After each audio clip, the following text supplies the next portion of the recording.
Welcome to episode 134 of the GT on 5G. It's the latest inside scoop on everything 5G. We cover 6 topics in about 20 minutes, and it's brought to you by More Insights and Strategy. I'm Will Townsend, and joining me again this week is fellow analyst Anshel Sag. Let's get started with my first topic. I want to talk about a startup called Airvine. And I actually recently spoke with the company to talk about their technology, but they've made their big splash announcement. They're focused on a wireless backhaul solution for indoor deployments. And so I'd like to spend some time on why I think it's unique. So in talking to the company, they're leveraging the 60 gigahertz millimeter wave unlicensed spectrum to basically create a backhaul solution for indoors. And what's really cool, they have beam steering technology, and it basically employs 2 different radios, one in and one out. And what they can do is they can actually use beamforming to shoot around corners. That's one of the contentions within indoor environments. And where I think this is really going to be impactful is in private wireless deployments, because if you think about backhaul, it's typically fiber or Cat6. And so this solution utilizes millimeter wave for backhaul. And I think that is going to be really compelling. It's going to untether things, and I think it's really going to help with the private wireless deployments. And I'm not sure if you've seen this or if you heard the news, but they are a startup. They're going to be at Mobile World Congress. I do plan to meet with them, but would love to get your insights. Yeah, so it sounds like the product itself is called Air Tunnel or Wave Tunnel. Yeah. And I do think it's really interesting because it is indoor wireless backbone. I think it could work really well in places where maybe the structure may be a little bit older, and you're looking for a way that may be concrete, and you might be looking for a way to get infrastructure into a building and work it through the building without it necessarily requiring you to drill through concrete. So I think there are definitely some applications for this. I didn't see what the max throughput would be, but it sounds like they say it goes through walls and around corners, and it's non-line of sight. So it's definitely a little bit more interesting than what I've heard before. But it sounds like it's a hardware and software solution. It is, I think it's again, it's going to be pretty impactful for private wireless deployments. And I asked executives. We had a call last week. And I asked them, I go, is anyone else doing this? And their answer was, well, no, we believe we're the first. That was actually stated in an article that was published this week. I believe it was from Fierce Wireless or Telecom as well. To your point, not a lot of, specifics on, throughput and performance and that sort of thing. But obviously, if it's millimeter wave, if it's backhaul, it's going to support a pretty beefy wireless pipe. So yeah, so I'll be learning more. In fact, I think you and I at the end of this podcast will be talking about what we plan to do at Mobile World Congress. But let's move to your first topic. Earlier this week, you talked about Qualcomm and X35, and so you were briefed under embargo, as was I, around their X75, and you want to talk a little bit about that. Yes, I have a visual aid.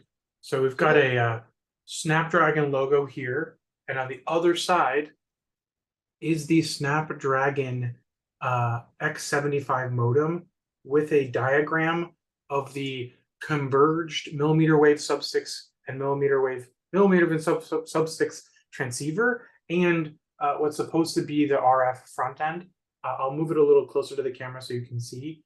But yeah, it's a modem. It's a discrete modem. It will be kind of the flagship modem that Qualcomm has. It will be technically announced now, but there will be demonstrations of it at MWC. And it's a thin modem, so this is going to be probably in the next iPhone as well. If Apple so chooses to go with the latest Snapdragon, which lately they have been, and it'll probably end up in the latest smartphones as well. But the real details here are in my Forbes article. I wrote an article that actually published today. The announcement was yesterday. And we record this on Thursdays usually. So if this publishes on Friday, know that. But basically, the X75 is top of the line for Qualcomm. The big deal here is they've increased their AI performance by 2.5x inside the modem. That's not on the phone. That's not an SoC inside the 5G modem. They now do 10 component carrier mmWave instead of 8. They now do 5 component carrier in mid-band instead of 4. So they've kind of like increased the throughput. They also added uplink MIMO, which means you get uplink carrier aggregation, and you get about 50% uplift on uplink. And if you improve uplink performance, that means you reduce battery consumption and you improve coverage. And then on top of all that, it's a release 17 modem that's release 18 ready, which means that Qualcomm believes that its capabilities will align with where the release 18 standard will finalize. Since release 18 has not actually been standardized yet, there isn't a freeze, a complete freeze of the spec yet, like with 17 we got last year, but it will be fairly soon. But realistically, I don't think you're going to see release 18 be a thing until like 2025 or 2026. So this is very much a long tail modem that I think is actually a good thing if it really does land as a release 18 modem, because that will enable, you know, a lot of companies that are looking long term for 5G to build something today with that modem and be able to continue to use that modem for a very long time. I'm not saying that you can't use other modems and continue to build, but you know, some of the people who built with the X50, for example, which was Qualcomm's first 5G modem, you know, they're not going to have standalone, and they were only going to do mmWave. So, you know, I think having a modem that's going to do release 18 is very interesting, because release 18 is also known as 5G advanced, which is technically 5.5G. So it's already kind of like that midpoint between 5G and 6G. And I think it will help companies take advantage of a lot of the future opportunities that 5G will provide. Other than that, they didn't really talk about process node, which I thought was a little interesting, but we could assume it's a 4 nanometer again. And they didn't really talk about throughput. I didn't see any throughput numbers anywhere, but I'm going to assume the throughput is probably still capped at probably around 10 gigabits per second. However, I have a strong feeling that real world performance is probably going to increase quite a bit, just because you have more access to more spectrum, and you know, some QAM numbers have gone up, and you have uplink MIMO. So I think overall, this will still be a net positive for smartphone users. And you know, I think this could also find its way into other devices. That said, I don't think the X75 will necessarily be in as broad of categories as the X35 we talked about last week. And my article on Forbes kind of covers the X35 and the X75 together, because I think together it creates a much more coherent vision for what Qualcomm's trying to do on the modem side and how they're trying to address the market. Yeah, no, I love the investment protection aspect of it. I'm wondering if it's, you know, if it's going to be firmware upgradable, or if they're just sort of getting ahead of the specs, like with the additional capabilities that you spoke to. But I think it will be firmware upgradable. But you did remind me of one thing. The converged transceiver is very interesting. They didn't include it here. You can see it's actually just printed out on the thing. It's not an actual chip. But what's interesting about the converged transceiver is that it now reduces the need to have 2 transceivers, one for sub-6 and one for mmWave, and it does one for both. And that is an interesting thing, because it will make mmWave easier to deploy, because one takes up less PCB space on the board. They say 25% reduction, and it also helps save power, because you no longer have to light up 2 transceivers simultaneously. You can just light up one transceiver. And obviously, there's also a new mmWave module, a 5th gen mmWave module for this whole system. So we can probably expect higher performance mmWave, smaller size modules, maybe even lower power. That's kind of the trend that Qualcomm has been going towards with these mmWave modules. I forget the name of it. It's a QTM 5 something. But yeah, that's kind of the X75 announcement. Good stuff, man. And for our viewers and listeners, if you want to read that article that Anshel just posted to Forbes, go hit his Twitter feed at Anshel Sag. Let's go to my second topic this week, and I want to talk about a company, Cohere Technologies. And they've been signing up partnerships left and right. There was an announcement with Mavenir this week. They had signed an agreement with Vodafone last year. So what's special about these guys? So I've spent time with their senior vice president, Ronnie. He heads up marketing and sales. They have a really interesting technology. They call it the Universal Spectrum Multiplier, or USM. And what it basically does, it claims to be able to double both 4G and 5G spectrum performance. And that is huge when you sort of look at, how expensive spectrum is. You've got carrier aggregation going on. You've got multiple ways to try to squeeze as much coverage and performance out of that spectrum. That's that very, very valuable asset that is spent, billions of euros and billions of dollars on. So I think Cohere Technologies is a company to keep a close watch on. And I will also be spending time with Cohere at Mobile World Congress, and I'll probably have more to share after the event. But what are your thoughts about the spectrum multiplier technology? I think I need to look more into it, but it sounds very compelling. Yeah. Just because spectrum is always a constraint, and I think obviously there are certain countries that are more spectrum constrained than others, and I think Europe is probably one of those markets where they could be very successful. But yeah, I definitely would like to learn more about the technology itself, and I might even join your MWC, checking out what they've got to have. You bet. So a little shout out to Ronnie there. Ronnie, we'll see you here in a week or so. But hey, my friend, let's go to your second topic. You want to talk about the iPhone, and it's getting 5G standalone support, right? Yeah, so in one of the developer betas of iOS 16.4, there is going to be an option to enable 5G standalone. What's interesting is that this is kind of hidden in the settings, and it's in the cellular settings, and the toggle is only going to be available for T-Mobile users, which makes sense because T-Mobile is the only network today that has 5G standalone enabled across its network. They currently have it in the low band, and they're literally in the process of deploying it in the mid-band. And I have a strong feeling that my network outage upgrade that happened yesterday was probably one of those. And what's interesting is T-Mobile is talking about how this new standalone network on iPhones could, deliver up to 3 gigabits per second across all the spectrum that they have. And if you had told me that 2 years ago, I would say you're crazy. But as somebody who actively runs speed tests on all three carriers on a regular basis, without standalone, I was already getting 1.5 gigabits per second on T-Mobile. And that was without C-band and without some of the other spectrum that they deployed. So I actually think 3 gigabits per second is actually within reach without millimeter wave, which is astounding. When I first read this article, I didn't really understand why they were saying 3 gigabits per second could be coming as soon as possible on iOS 16.4. And then I realized they were talking just on T-Mobile because, I have an iPhone 14 on Verizon, and it does 4 gigabits per second on millimeter wave.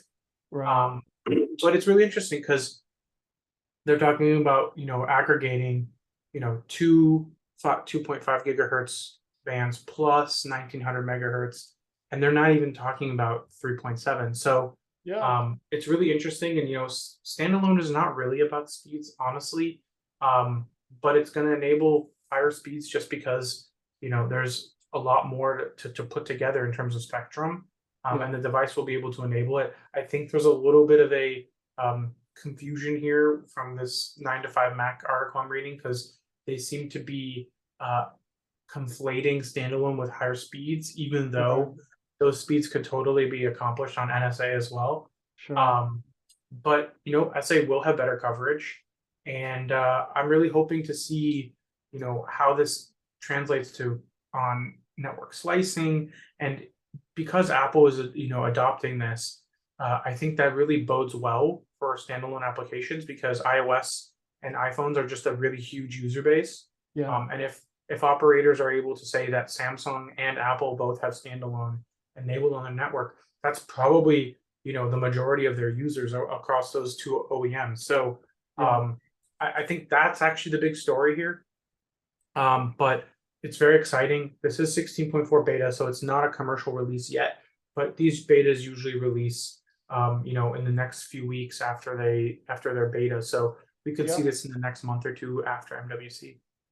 I mean, it's exciting to see the devices now catch up with what T-Mobile has, done from a leadership position in deploying SA. And yeah, I mean, you and I have talked about this many, many times. Standalone is going to unlock the true promise of 5G. It's not necessarily, equating to faster speeds, but it's being able to do things like network slicing that are going to open up a host of new use cases and monetization opportunities for the mobile network operator. So, but with that, let's go to my third and final topic. And I want to talk about 6G. And, hopefully we can wait several years before we have to rename or rebrand our podcast. But I was just thinking about that. yeah, but I want to talk about Nokia and NTT.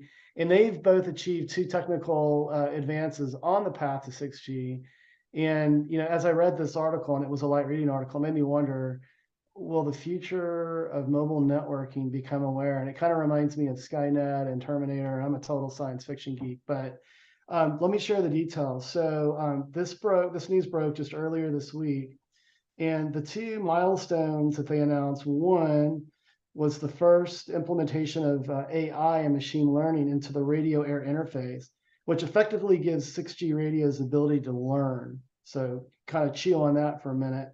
And then the second is utilization of sub-terahertz spectrum to boost network capacity. So, it's 6G is all speculation. You and I have speculated that it's going to be terahertz spectrum, but here the second sort of POC was around utilizing sub-terahertz to boost network capacity. So, and that makes sense theoretically at a high level, but I don't know if you caught the news, but what do you think about all this? I think, some of the things that I've seen, some of those demos that I've got pre-briefed for MWC, I'm trying to dance around my embargo NDAs, but Be careful there.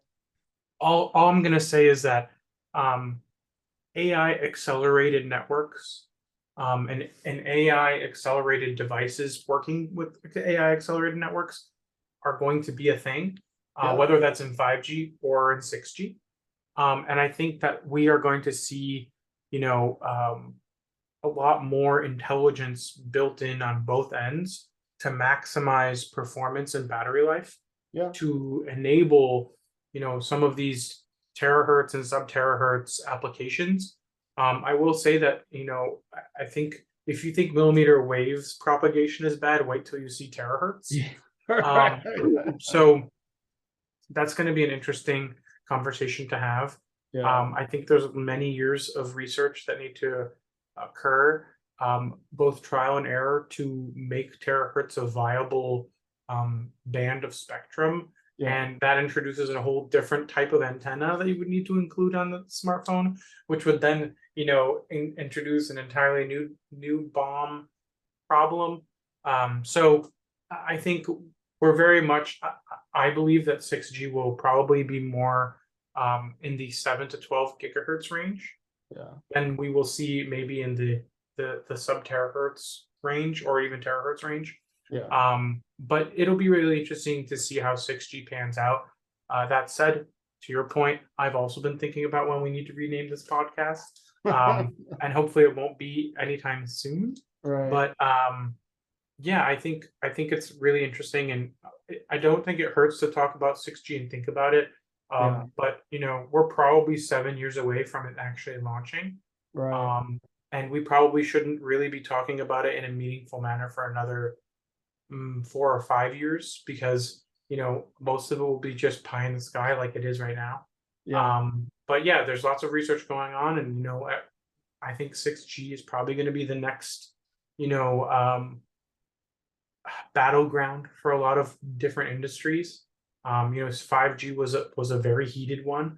We saw Apple, and Intel trying to challenge Qualcomm, and MediaTek I think, made a lot more ground up on the 5G space they did in 4G. So, 6G is a new opportunity for new entrants and maybe even old ones to reinvigorate their strategies, and we'll see what happens. Yeah, I try to be selective on the 6G topic, with our podcast, but I do think that there's some learnings that can occur from this forward kind of thinking, investigation mentality that could benefit things like 5G advanced and that sort of thing. So I thought it was an interesting, sort of angle on the AI machine learning and kind of the awareness and learning capability of potentially future networks. But with that, let's go to your third and final topic. And, it's been a big weekend, Super Bowl last weekend. I'm in Kansas City, still here, still rooting the Chiefs win. But you want to talk crazy? about, yeah, it's been crazy. The parade was this week. We didn't go down to it, but we watched it in the comfort of our home. Over 100,000 people were downtown for the Chiefs Kingdom. But you want to talk about two activations and they're AT&T activations, right? One's tied to the Super Bowl and another's tied to another one. I want to talk about the Super Bowl first, even though I listed it second. Yeah. And then talk about the NBA All-Star Weekend. So Super Bowl, lots of data has come out about that now.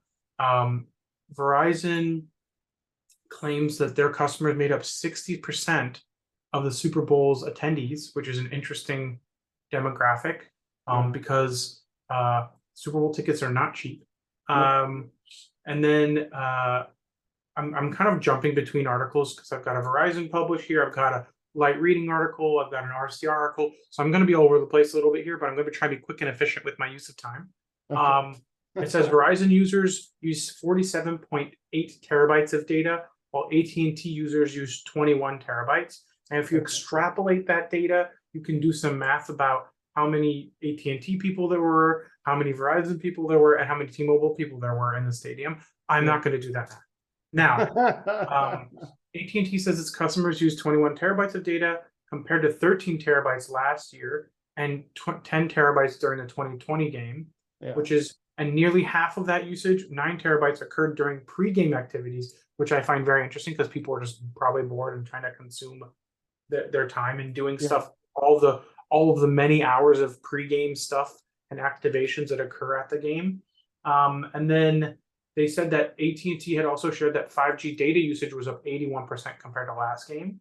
Verizon said that that yesterday's game represents a 57% increase from last year's Super Bowl, and that peak download speeds hit 4.2 gigabits per second and uploads 300 megabits per second. Verizon says that they invested $100 million in network upgrades and enhancements around the State Farm Stadium in the greater Phoenix area. I read that. That's pretty significant. Yeah, and that's just not like Colts and cows and that sort of thing, right? Yes, it's probably, AT&T did deploy a lot of Colts and cows, but they said that they also deployed more than 2,000 wireless network antennas inside the stadium and 12 miles of fiber and power cables, as well as more than 60 small cells outside the stadium, supported by 15 miles of fiber. And then they also did some deployments of band 14 for public safety. Let's see, what else do I have here? CBRS and mmWave were also deployed.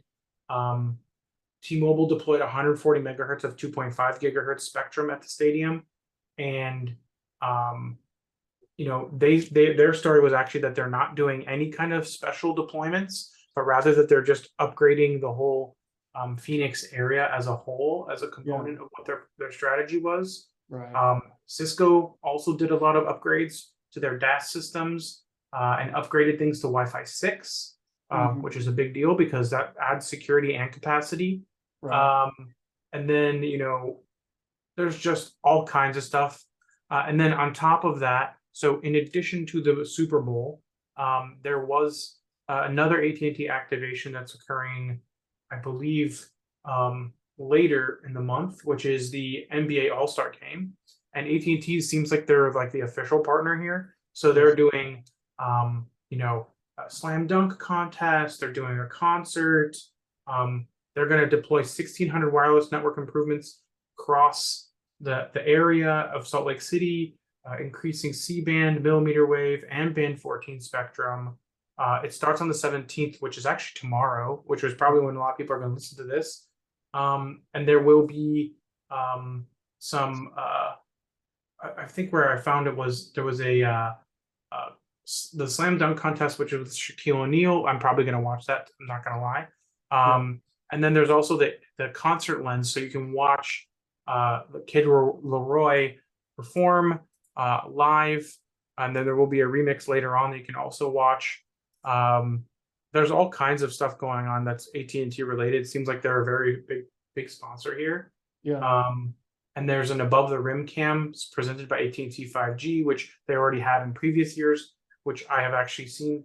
And what else? Yeah, that's kind of it. But lots of stuff going on. Big sports. 5G is a big component of that, and I don't think that's going to stop. Content and video are always easy low hanging fruit for these carriers. I'd say it's a layup, right? But I gotta give it to you. But I'll tell you, AT&T is really front and center, really sort of driving the whole 5G mantra home. Like, they sponsor the Red River Shootout between Texas and OU, Texas, my alma mater. Last year when I attended the Final Four, AT&T was a sponsor there, 5G all over the place. So, and I really think, and you really focus on this, you focus on mixed reality, AR, VR, and that sort of thing. I mean, these are really cool activations with video and 5G, and it kind of drives home, the power of 5G and what it can do, especially in those video intensive applications. But it's been another great podcast. We got 2 in this week.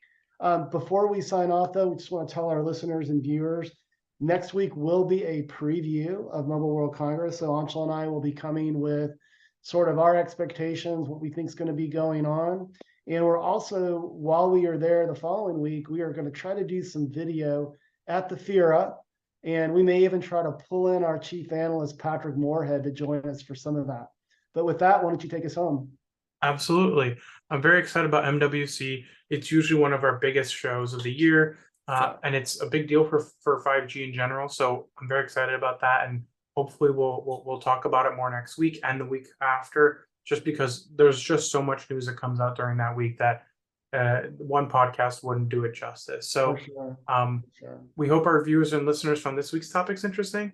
If anyone out there would like to provide insights for a specific 5G topic for a future podcast, please reach out to us on social media.